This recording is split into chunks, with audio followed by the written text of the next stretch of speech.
우리 손을 높이 올리시고 우리 두 번을 외칩니다. 불가능 없다, 기도하면 된다. 시작. 불가능은 없다, 기도하면 된다. 불가능은 없다, 기도하면 된다. 서로 인사하시죠. 믿음과 순종으로 도약합시다.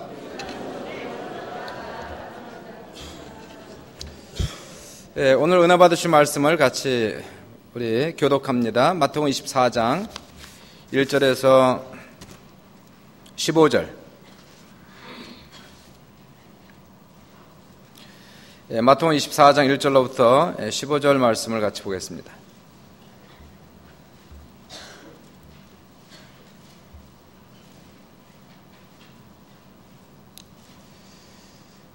본문 말씀을 같이 교독합니다. 예수께서 성전에서 나와서 가실 때에 제자들이 성전 건물들을 가리켜 보이려고 나오니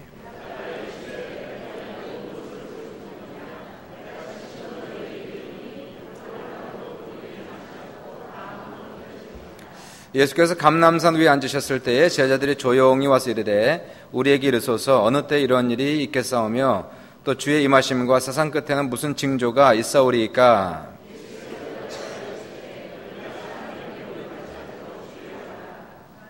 많은 사람이 내 이름으로 와서 이르되 나는 그리스도라 하여 많은 사람을 미혹하리라.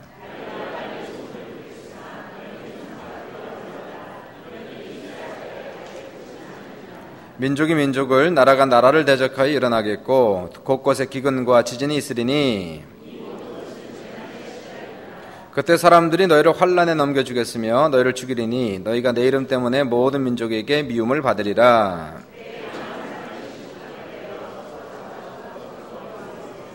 거짓 선자가 많이 일어나 많은 사람을 미혹하겠으며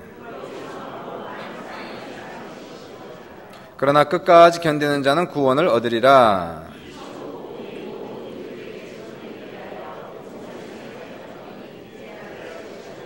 15절을 합독합니다. 그러므로 너희가 선자 다니엘이 말한 바 멸망에 가정한 것이 거룩한 곳에 선 것을 보거든 이른 자는 깨달을진저.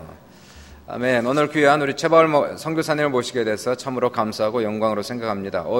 모시기 어려운 분이 오늘 오셨어요. 원래 금요일 날 미국으로 가셔야 되는데 이 블리저드 때문에 이 눈이 너무 많이 와서 못 가셨다가 또 마침 저희 교로 이렇게 오시게 돼서 너무나 감사드리고, 우리 최바울 선교사님은 30년 전에 평신도 선교단체 인터콥을 창설하시고 지금 현재 대표로 그렇게 계십니다. 인터콥이라니까 어떤 분이 국제경찰이냐고 이렇게 물어보더라고요. 인터폴이 아니고 인터콥이라고요. 인터콥.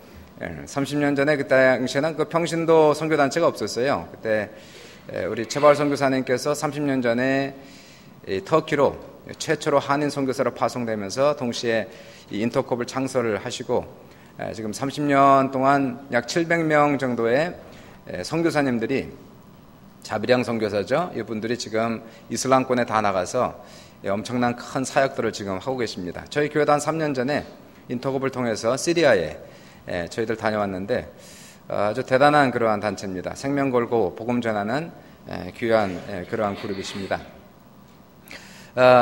우리 선교사님 모시게 돼서 대단히 감사드리고요. 오늘 귀한 영상을 통해서 잠시 시대의 징조라는 영상을 또 보았지만은 이제 오늘 본문 말씀을 통해서 이제 시도의 표적이라는 제목으로 은혜를 받으실 텐데 마음을 활짝 여시고 그냥 편안하게 듣는 게 아니라 긴장하면서 들으셔야 됩니다. 선교사님 설교를 들으면 항상 제가 이렇게 편안히 못 앉아 있어요. 앞으로 이렇게 와서 설교를 듣게 되는 그러한 이 설교 말씀인데요. 우리가 마음 활짝 열고 하나님께서 오늘 이 시간에 역사를 어디로 지금 어느 방향으로 지금 끌고 가시는지, 그리고 현재 일어나는 상황과 그러한 표적들은 무엇이고 우리가 시대 감각이 있어야 됩니다. 역사 감각을 가질 수 있는 귀한 말씀일 텐데 우리의 눈을 열고 또 우리의 마음을 활짝 열고 이 시간에 귀한 말씀을 들을 때 큰 은혜가 넘치시길 주의 이름으로 축원합니다. 우리 선교사님 나오실 때 한번 크게 환영과 격려로 박수합니다. 네, 할렐루야. 네, 감사합니다. 사랑하시는 아버지 하나님, 말씀하옵소서. 또 저희로 은혜를 더하여 주옵소서. 치유하여 주시고 회복시켜 주시고 또 성령의 권능을 더하셔서 세상 이기고 이 민족과 땅끝까지 하나님의 역사 넉넉히 이루어가게 하옵소서. 감사하고 우리 주 예수님 이름으로 기도드립니다. 아멘. 네, 마태복음의 16장에 보면 주께서 이렇게 말씀하시는 장면이 나옵니다. 당시 종교 지도자 바리새인 사두개인들에게 너희는 날씨는 분별할 줄 알면서 왜 시대의 표적은 분별하지 못하냐. 시대의 표적을 분별하지 못하는 문제를 가지고 강력하게 질책하시면서 악하고 음란하기 때문이다, 이렇게 말씀을 하십니다.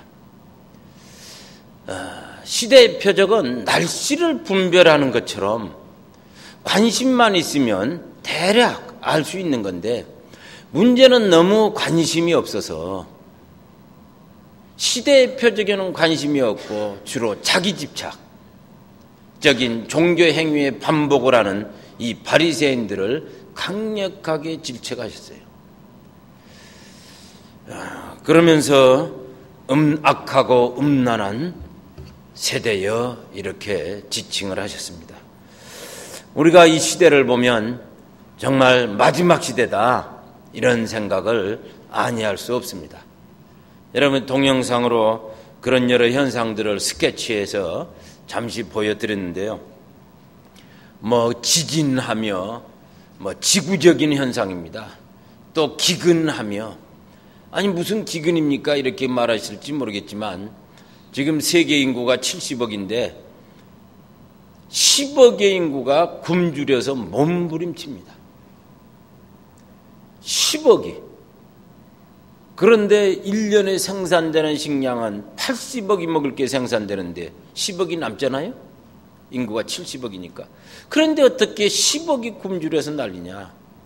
이것은 하나님께서 비를 안 주시고 해를 안 주시고 바람을 안 주시고 그래서 일어나는 천재가 아니고 이건 인재입니다. 풍요 속의 극단적 빈곤. 이것은 인재입니다. 이 정도 되면 핑계치 못하죠. 하나님께서 아무래도 너희들 처리해야 되겠다 하셔도 뭐라고 변명할 게 있겠어요? 10억이 먹을 게 남는데 다른 10억이 몸부림치고 배고파서 난리니 풍요 속의 빈곤. 이건 말이 안 되는 겁니다. 그래서 동영상에 보셨지만 유엔 전문가가 식량농업기구 WHO 전문가 그렇게 말하잖아요. 인류 역사상 이렇게 많은 사람들이 이렇게 굶주려 본 적이 없었다. 고대 시대, 중세 시대, 그 어느 시대에도 이렇게 많은 사람들이 이렇게 굶주려 본 적이 없었다. 그렇게 말을 하는 겁니다. 이건 종말론적인 상황. 지진도 날리고요. 잘 아시지만. 거의 과거에 100년, 150년에 한 번 일어날 규모의 피해 지진이 거의 매년 터집니다. 요새는 그런 일이 있어도 별로 신경도 안 씁니다. 익숙해져서. 그래픽을 보면 수백 년의 지진 그래픽을 보면 최근 약 10년, 15년은 이렇게 증가하던 지진이 갑자기 70% 증가합니다. 급상승하는 그래픽을 볼 수 있어요. 그리고 또 더 심각한 것은 이 동성 결혼의 보편화입니다. 미국 대통령 오바마 대통령은 나는 동성 결혼을 지지합니다 하고 대통령이 됐습니다. 미국 대통령은 사실상 세계 대통령입니다. 세계 대통령이 공공연히 동성 결혼 지지했는데 미국 국민들이 대통령으로 찍어준 겁니다. 미국 국민은 51%가 동성 결혼을 지지합니다. 그래 급기야 미국 민주당은 작년에 6월에 우리 당은 동성 결혼을 합법화하기를 원합니다. 공개 당론으로 지지선을 냈어요. 이스라엘 수도에서는 매년 7월 수천 명, 수만 명이 몰려와서 동성 결혼자들이 관계자들이 퍼레이드를 합니다. 이스라엘 정부 경찰들이 아주 에스코트하면서 그 행사를 매년 도와줍니다. 공공연히 세계가 동성결혼을, 유럽이나 남미 국가들도 동성결혼을 지지하는 나라들이 급속도로 늘어납니다. 최근 3, 4년 동안. 우리 한국조차도 매년 법안이 올라옵니다. 우리 한국의 국회의원 60%가 성경을 하나님 말씀으로 믿는다고 교회 다니는 분들인데 매년 올라옵니다. 하시는 말씀이 몇 년 있다가 통과될 겁니다. 왜? 이건 글로벌 규범입니다. 전 세계에 보편화되고 있는 선진국들이 다 동성결혼을 합법화하고 있는데 우리나라만 안 할 수 없다는 거죠. 네, 우리나라도 이제 세계 리더 클럽에 들어가 있어요. 국장이 그 리더 클럽에 가고 장관이 가고 대통령이 가는데 늘 대화하는데 혼자 아니다 하고 있으면 그 뭐 친구들이 되겠어요? 글로벌 리더로서 역할하겠어요? 글로벌 스탠다드 규범을 지켜야죠. 그 방향으로 국가 제도를 바꿔야죠. 추세라는 겁니다. 글로벌 추세. 미국에서는, 뉴질랜드에서는 이렇게 설교하면서 동성결혼이 나쁩니다 그러면 깜빡합니다. 목사님이. 미국도 합법적으로는 많은 주에서 그럽니다. 그래서 미국 최근에 지난주에 미국 목회자들에게 여론조사를 했는데 동성결혼을 생각할 때 가장 문제가 뭡니까? 성경적으로 아니라는 것보다 저희들이 동성결혼 나쁘다고 설교를 못하게 될 날이 얼마 안 남아 두려워합니다. 왜? 깜빡하니까. 공공연히 지구적으로 동성결혼을 지지합니다. 저희 하나님께서 소돔과 고모라를 심판하신 다음에 앞으로 물로 심판하지 않겠다. 뭐 말을 물이라고 단서를 하셨지만 어지간하면 심판 안 하신다는 거죠. 왜? 심판은 마지막 심판에 다 넘겨둔 겁니다.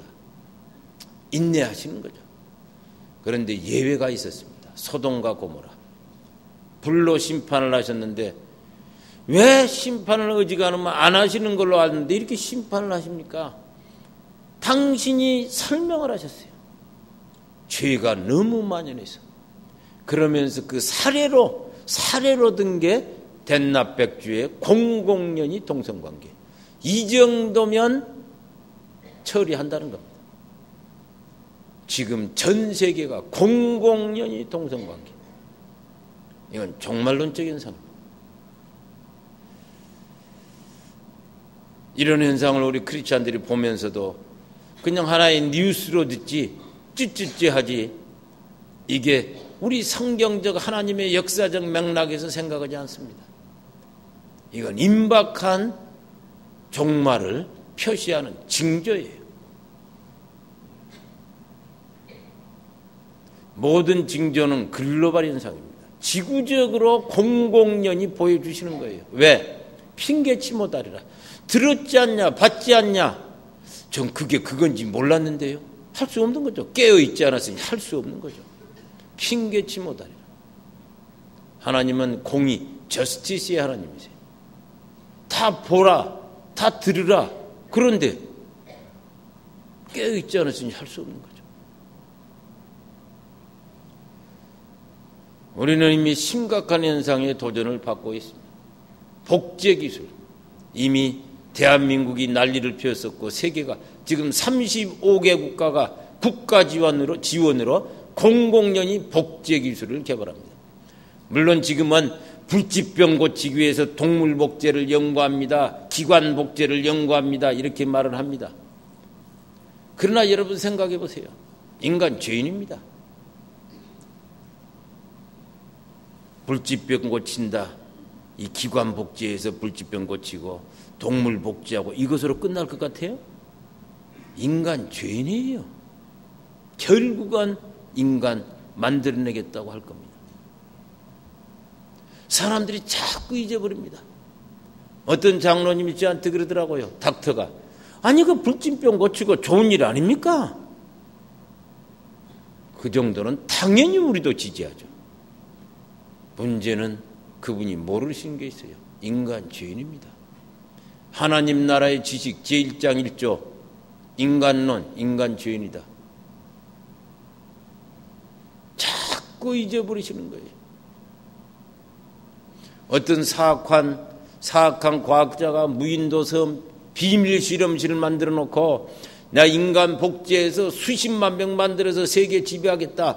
이 정신 나간 과학자가 하는 일이 아닙니다.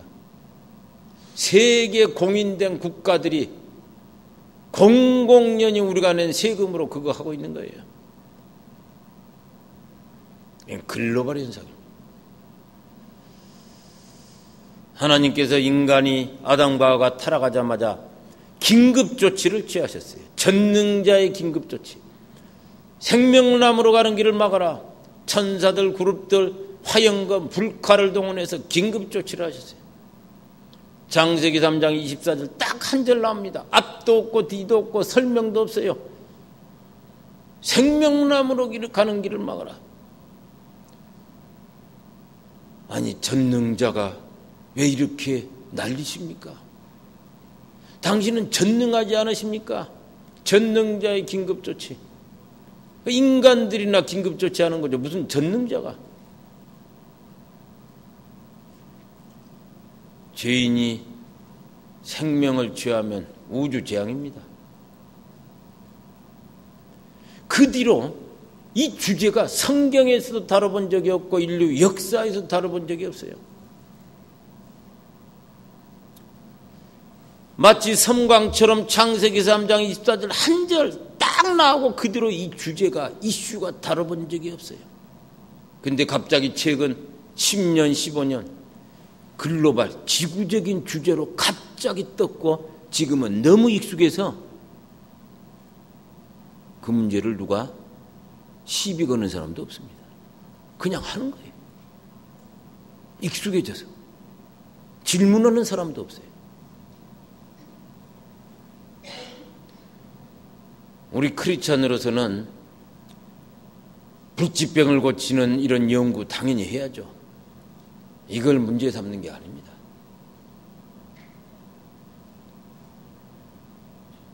이 성경을 보면 생명나무를 막아라 그러지 않아요. 생명나무로 가는 길을 막아라. 길에 들어서도 안 된다는 겁니다. 죄인들이 그 길에 들어서도. 근데 지금은 그 길에 들어서도 뚜벅뚜벅 걸어가고 있습니다.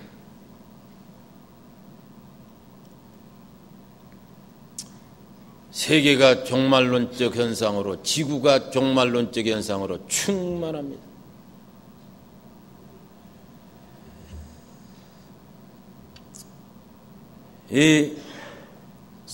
또 하나의 우리 종말론적 현상을 보면 시장의 세계 지배체제. 아마 비즈니스 하시는 분들은 잘 아실 거예요. 지금 세계화는 경제적 세계화입니다.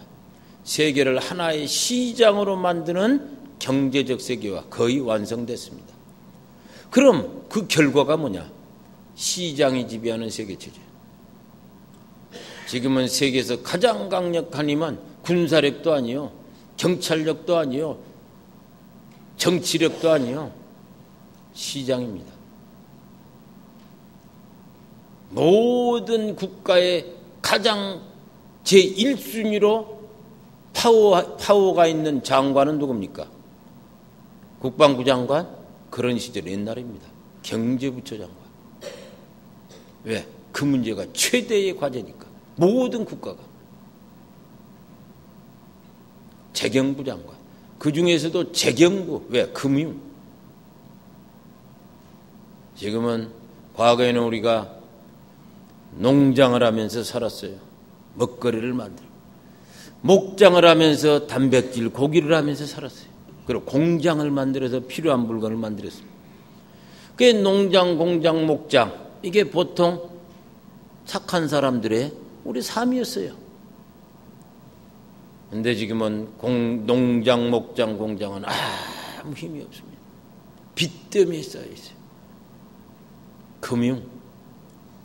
금융이 절대 권력을 시장에 생사합니다. 사실 금융은 매개자예요. 주체는 농장, 목장, 공장입니다. 그리고 우리 소비자고. 이건 이런 활동을 좀 더 격으로 잘하도록 도와주는 매개체인데 지금은 매개자가 절대 권력을 갖습니다. 우리가 계시록 13장을 보면 적그리스도에 대해서 언급하는데 뭐라고 언급합니까? 매매를 못하게 하니 그 수를 세어보라 666이다. 매매를 못하게 하니 매매 권력입니다. 어떤 크리스찬 경제학자가 저한테 제가 물었더니 그런 말을 하더라고요.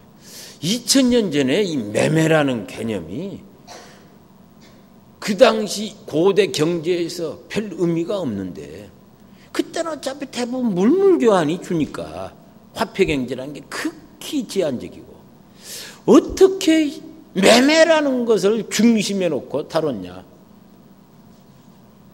자기도 깜짝 놀라더라고요. 경제 전문가가 깜짝 놀래. 크리스찬인데도 성경 읽으면서 그런 생각 안 한 거예요. 깜짝 놀랍니다. 이건 말도 안 된다. 하나님께서 마지막 시대를 보고 하신 거예요. 우리가 금융업에 종사하는 분들을 문제라 그렇게 말하는 게 아닙니다. 당연히 우리가 그곳에서 일하면서 또 필요한 것들을 해야죠. 문제는 세계를 움직이는 힘이 누구냐 이 얘기를 하는 거예요. 그리고 또 알면서 우리가 경제 행위들을 해야 됩니다. 도대체 세계가 어떻게 돌아가는지 알면서 매매를 못하게.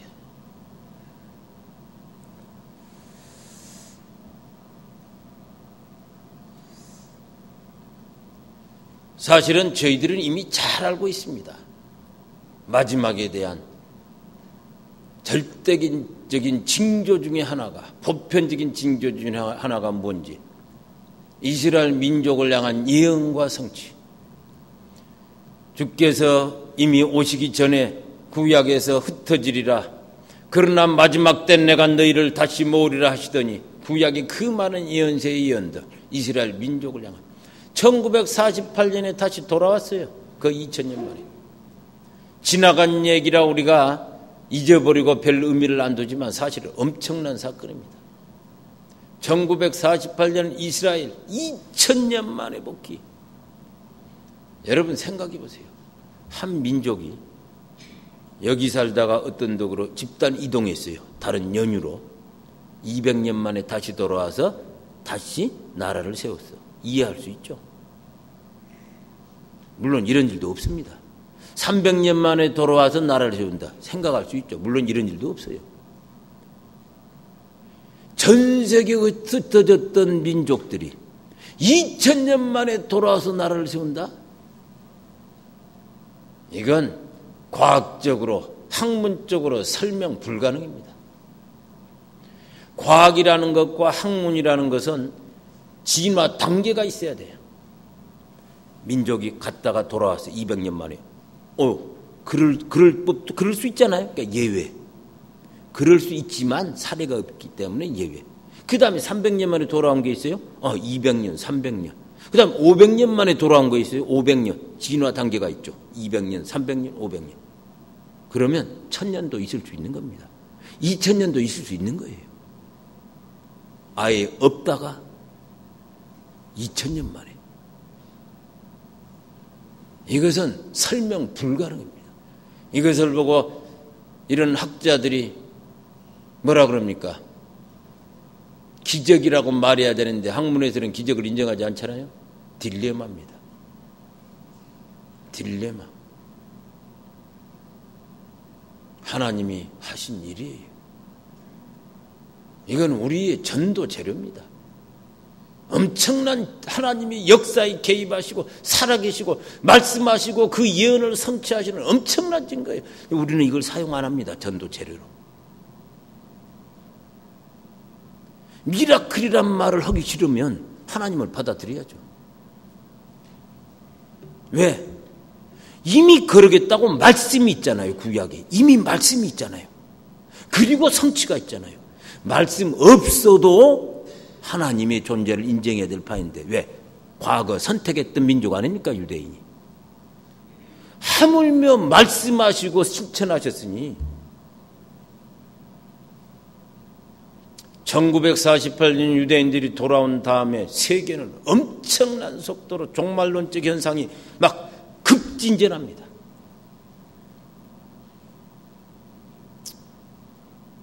저희들이 뭐 그 많은 종말론적 현상을 다 설명할 수는 없지만 우리가 분명한 것은 우리는 지금 엔드타임, 임박한 마지막 시대에 살고 있다, 그 말씀을 드리는 겁니다. 제자들이 예수께 말씀했어요. 이 성전을 보옵소서. 헤롯이 재건하는 엄청난 광대한 성전. 그러자 예수께서 돌에 돌 하나 남지 않고 다 무너지리라. 그러자 제자들은 충격을 받았어요. 말을 못합니다. 그래서 감람산으로 갈 때까지 충격받아 말을 못하다가 거기 가서 그때서야 조용히 물었어요. 언제 이런 일이 있고, 언제 주님이 오시고, 언제 세계가 종말이 옵니까? 징조를 말씀하소서. 아니, 이 성전이 돌 하나 돌 남지 않고 다 무너지리라 그러니까 왜 갑자기 세상 끝에 징조가 뭡니까? 라고 말합니까? 유대인들이 가지고 있는 세계관을 우리는 여기서 보는 겁니다.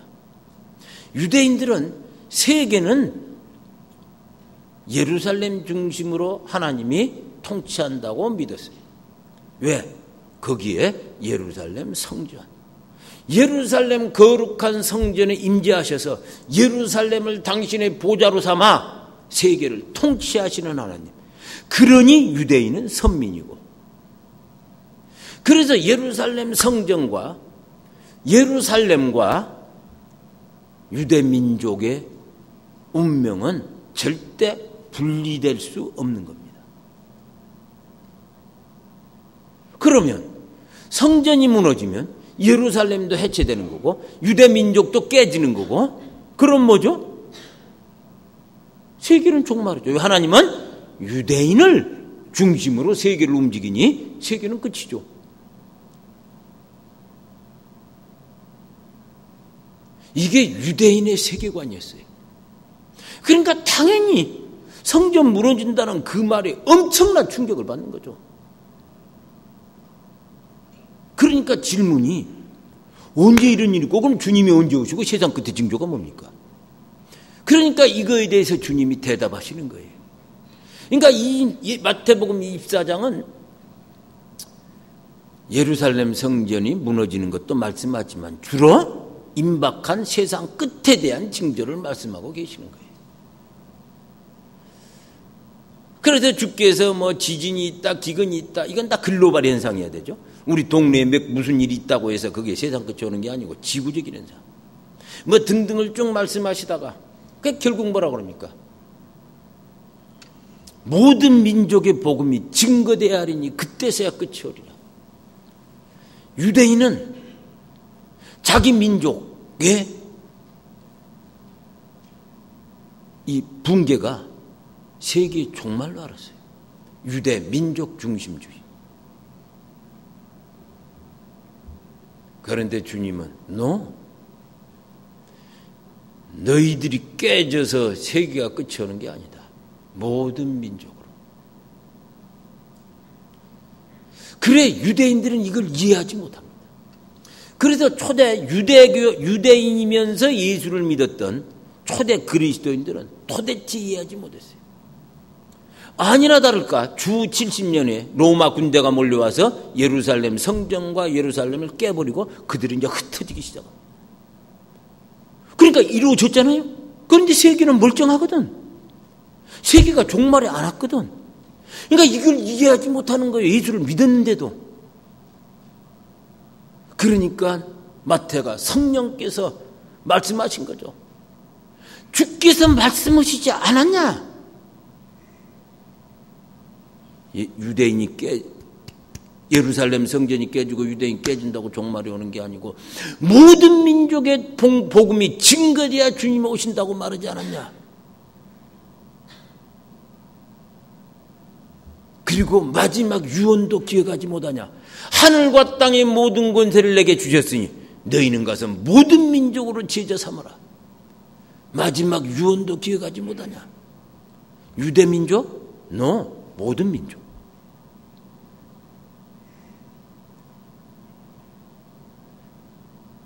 그리고 성령께서 오셔서 하신 일을 기억하지 못하냐? 오순절에 불로 바람으로 임하신 성령께서 첫 번째 하셨던 일이 뭡니까? 모든 민족의 방언과 언어로 증거하시는 일을 하셨어요. 모든 민족으로. 그러니까 오직 성령이 임하시면 권능을 받고 땅끝까지 이르러 증인이 되리라. 아니나 다를 거 오셔서 성령께서 그 역사를 시작하신 거죠. 그러면 하나님의 뜻이 바뀌셨냐? 왜 갑자기 이렇게 하시냐? 유대인 중심이 아니고 모든 민족으로 왜 이렇게 하시냐? 처음부터 그러셨다. 믿음의 조상 아브라함을 부르실 때 아브라함아, 내가 지시할 땅으로 가라. 왜요? 너로 말미암아 모든 민족이 복을 받으리라. 신약적으로 말하면 복음을 받으리라. 성부 하나님이 아브라함에게 모든 민족으로, 성자 예수께서 마지막 유언으로 모든 민족으로, 성령 하나님께서 불로 바람으로 임하셔서 모든 민족으로, 삼위일체 하나님께서 가장 중요한 순간마다 호소하셨던 말이 있습니다. 모든 민족으로. 왜? 그래야 역사가 완성된다. 주님이 오신다. 사람들이 요즘 주님의 재림에 관심 없습니다. 이 땅에서 왕국 세우고 살라고 몸부림칩니다. 자기 왕국.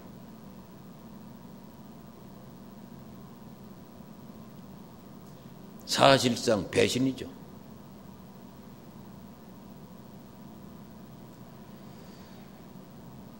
재림에 관심 없어요. 당신 안 오셔도 뭐 크게 관계는 없습니다. 뭐 그 얘기 아닙니까?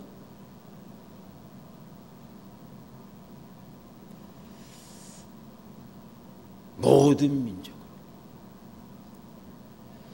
우리 PPT 마지막으로 좀 봤으면 좋겠습니다. 우리 PPT 한번 보여주시겠어요? 그 복음화 통계가 세계가 지금 어디까지 왔는지 역사가 보려면 복음화 통계를 보면 알 수 있죠.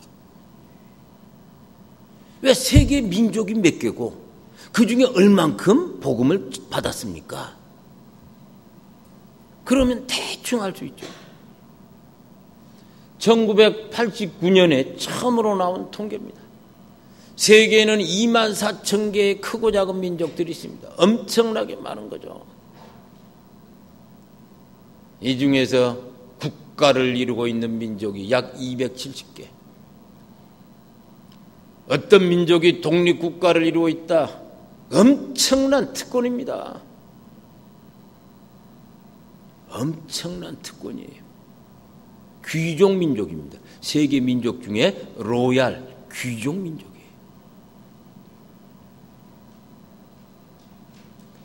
그 중에 11,000개의 교회가 하나도 없더라. 그래서 미전도 종족. 89년 미국의 LA의 US 센터 포 월드 미션 랄프 윈터 박사팀이 제2차 로잔 대회 때 필리핀 마닐라 대회 때 보고한 통계예요.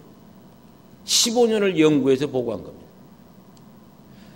거의 절반가량의 교회가 하나도 없다는 거 아닙니까? 이게 충격을 받았죠. 세계교회 지도자들이. 마닐라에서 제2차 로잔 대회 때. 아니 89년인데 10년만 있으면 주님이 오신 지 2000년이 다 돼가는데 어떻게 이렇게 많은 민족의 교회가 하나도 없냐? 도대체 2000년 동안 세계교회는 선교 안 하고 뭐 했냐? 그때부터 선교로 방향을 튼 겁니다. 넘겨보시죠. 그래 10년 후에 보니까 8,000개 남았어요. 3,000개 민족의 10년 동안 복음을 전했어요. 그 다음 넘겨보시죠. 2004년 15년 후에 6,000개 남았으면 5,000개 민족의 복음을 전했어요. 그럼 15년 동안 5,000개 민족 복음 전했으면 6,000개 얼마나 걸리겠어요? 엄청나게 빠르게 움직이는 거예요. 넘겨보세요. 2006년에 3,500 넘기시죠. 2008년에 3,300 넘기시죠. 2010년에 1,500 넘겨보세요. 이게 보면은 이거 하나님의 시간, 낮 시간 12시라고 보면은 89년에 6시, 8시, 9시, 10시, 10시 반, 11시 엄청난 속도로 지난 20년 복음화 속도는 거의 폭발적입니다. 물론 이 통계 숫자나 이런 게 다 인간이 만들기 때문에 정확할 리는 없죠. 문제는 추세입니다. 트렌드. 이 추세를 보면 엄청난 속도로 복음이 증거되고 있다는 거예요. 우리는 그때와 시는 알 수가 없습니다. 왜? 보세요. 조금만 있으면 다 될 것 같죠? 모든 민족 복음 증거되면 주님이 오십니다. 그런데 사단의 운명도 공식 끝나요. 사단이 가만히 있겠어요? 처음부터 노골적으로 하나님께 대항했던 그 자가 가만히 있겠어요? 지구를 흔들면서 막 마지막 지향을 하겠죠. 그래서 천국 복음이 모든 민족에 증언돼야 그때 끝이오리라고 하면서 마태복음 20장 14절 15절에 뭐라고 합니까? 다니엘이 말한 바 가증한 것 적그리스도 그것의 등장을 언급하고 있는 이유가 거기에 있는 거예요. 이 연장선상에서 생각을. 그래서 우리는 이제 복음이 다 전해지는 이 시대에 얼마 남지 않는 시대에 적그리스도 세계체제, 적그리스도의 지구장악 그리고 세계교회를 향한 환란 얘기도 나올 수밖에 없는 상황이 있다. 그래 동성결혼 문제나 이 모든 게 다 이런 메커니즘을 조장하는 거예요. 결국은 세계가 다 동성결혼 합법화하면 반대하는 기독교인들은 이제 왕따 되고 핍박받겠죠. 벌써 지금 그러잖아요. 오바마 대통령이 어저께 기독교인 조창기도회 그 옛날부터 했던 거 아닙니까? 수십 년 조창기도회 갔더니 동성결혼자들이 대항의를 했어요. 왜 대통령이 그런 데 가냐? 기독교 모임에 왜 가냐? 오바마 대통령이 대통령 취임식 때 축도를 누가 하기로 돼 있었어요? 어떤 목사님이. 근데 갑자기 바뀝니다. 왜? 그분이 아주 오래전에 설교 때 동성결혼 나쁘다고 발언한 경력 때문에 못했어요. 그리고 다른 사람이 와서 대통령 취임식 축도를 했어요.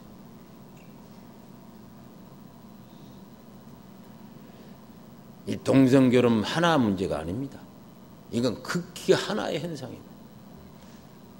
지구적으로 전개되는 이런 임박한 엔드타임의 현상들은 우리로 더욱더 마지막을 준비하는 자가 돼야 된다. 그럼 마지막을 준비하는 게 뭐냐? 사람들이 어디 집 짓고 어디 뭐 땅굴 파고 어디 뭐 한적한 곳에 음식 만들어 놓고 숨어서 자기 보존한다는 거예요. 자기 살겠다고 난립니다. 하나님의 나라와 영광은 관심 없어요. 적그리스도가 등장하고 세계의 환란이 오고 이런 종말론적 현상이 이렇게 일어난다고 주님이 오십니까? 모든 민족 복음 증거되어 오십니다. 마지막이 가까울수록 우리는 종말론적 구속사, 역사는 종말을 향해 달리는 구속의 역사예요. 마지막 어떤 민족이 복음을 아직도 안 받고 있는지 프론티어, 마지막 그 변방, 민족들을 향해 기도하고 복음을 전하는 거죠. 역사의 완성. 안디옥 교회가 했던 그 기조, 땅끝 아직도 봉을 받지 않는 민족을 향해, 그래서 역사의 완성을 향해, 하나님의 나라의 완성을 향해 집중적으로 갔죠. 어떤 분들이 주를 섬기면서 역사의식이 없는 분들이 있어요.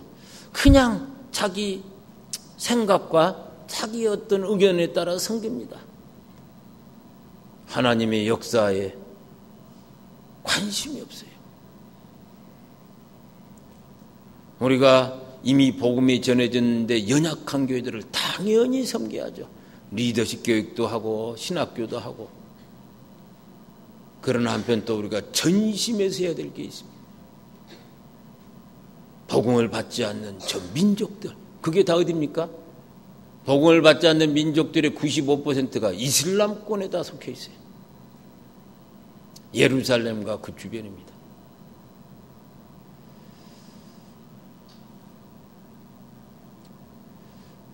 우리가 마지막 하나, PPT 제일 마지막에 하나만 볼까요? 예루살렘과 주변.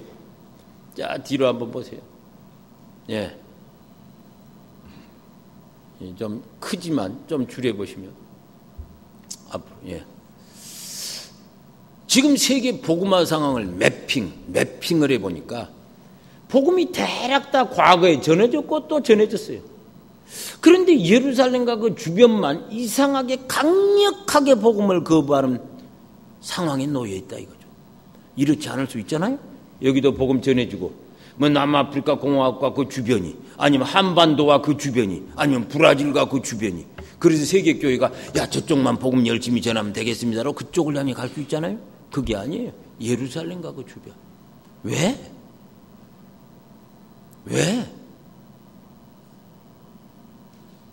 마치 예루살렘을 강력하게 포위하고 있는 듯한 분위기가 있잖아요.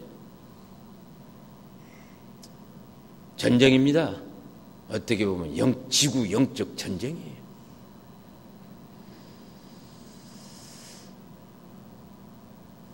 그래서 우리가 중보기도, 기도운동을 해야 되고, 기도운동. 우리가 우리 성도들을 기도하고 이 지역을 위해서 기도하고 함께 더불어 열방, 막 지구 영적 전쟁이라는 틀에서 좀 기도하고, 아직도 복음을 받지 않는 민족들을 한 민족 한 민족 올려드려 기도하고. 기도가 능력입니다. 또 할 수 있으면 휴가 때라도 한번 가서 형편이었던지 조그만 쪽복음 하나 들고 형편이었는지 또 복음도 기회 있으면 전하고, 또 하나님이 특별하게 부르시면 또 장기로도 나갈 수 있죠. 그러나 요즘은 가장 좋은 선교사가 은퇴 후 리타이어, 은퇴 후에 그냥 여기서 소일하지 말고 선교 가자. 어떤 분은 1년, 어떤 분은 2년, 어떤 분은 뭐 1년 선교하고 돌아와서 또 다시 또 한번 가기도 하고 자유롭게. 그래서 제가 요새 저희들이 은퇴라는 게 리타이어인데, 타이어 갈아 끼고 다시 뛰자 그 말입니다. 그래서 제가 요새 리타이어 운동을 합니다. 제가 1983년에 30년 전에 터키를 갔는데 인구가 7천만에 가까운데 터키가 크리스찬 20명 있어요. 전국에 20명. 여기 한 명, 여기 한 명, 여기 한 명, 여기 5명. 충격을 받았죠. 왜 충격받았어요? 거기 갈라디아도 있고 에베소도 있고 안디옥도 있고 골로새도 있고. 갈라디아서 있고 안디옥이고 골로새 읽으면서도 한 번도 질문해 본 적이 없었어요. 지금 안디옥이 어떻습니까? 지금 에베소가 어떻습니까? 지금 갈라디아가 어떻습니까? 관심 없었어요.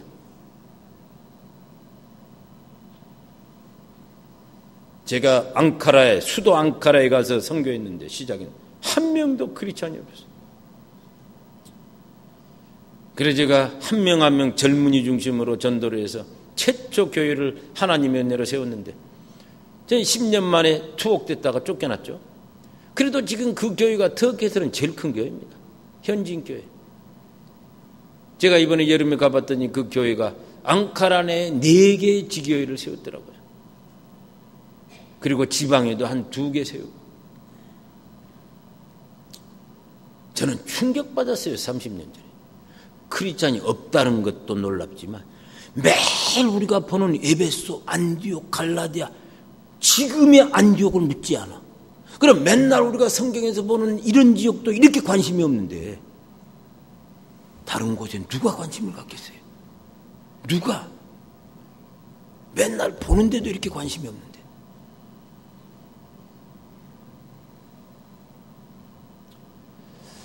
우리가 선교지 안 갈 수 있습니다. 그러나 기도할 수 있습니다. 그리고 어떤 분은 이 선교부 몇몇 분들은 기도 제목을 늘 선교단체와 연계해서 기도 제목을 잘 이해할 수 있게 해서 늘 구역 모임에 하나씩 가끔 드리고 한 달에 한 분이라도 이것 갖고 기도하세요. 이것도 사역입니다. 어떻게 하면 우리 성도들이 기도하게 할까? 이게 사역이죠. 가끔 한 달에 한 번, 2달에 한 번이라도 이런 민족을 소개하는 동영상 한 5분이라도 이렇게 보고 우리가 참 현장의 상황을 좀 이해하는 것도 필요하고요. 하나님께서 이 마지막 시대 정말 땅끝 마지막 세계를 움직이는 그런 권세 있는 우리 수정교회가 되기를 예수 이름으로 축원드립니다. 사랑하시는 아버지 하나님 감사합니다. 하나님께서 정말 이렇게 이 어두운 시대 마지막 시대에 우리로 믿음 주시고 은혜 주셔서 이렇게 주의 나라를 사모하며 예배하게 하시고 또 힘써 섬기게 하셔서 감사를 드립니다. 우리 목사님과 우리 장로님들 그리고 모든 성도님들 한 분 한 분을 주님께서 축복하시고 기름 부으시고 무엇보다도 믿음 주시고 성령 충만하게 주셔서 세상 근심 이기고 세상의 어두움 이기고 땅끝까지 하나님의 역사 이루어갈 수 있도록 날마다 기름 부으시고 영적 권세를 더하여 주옵소서. 이기고 또 이기고 승리케 하옵소서. 감사하며 우리 주 예수님 이름으로 기도드립니다. 아멘.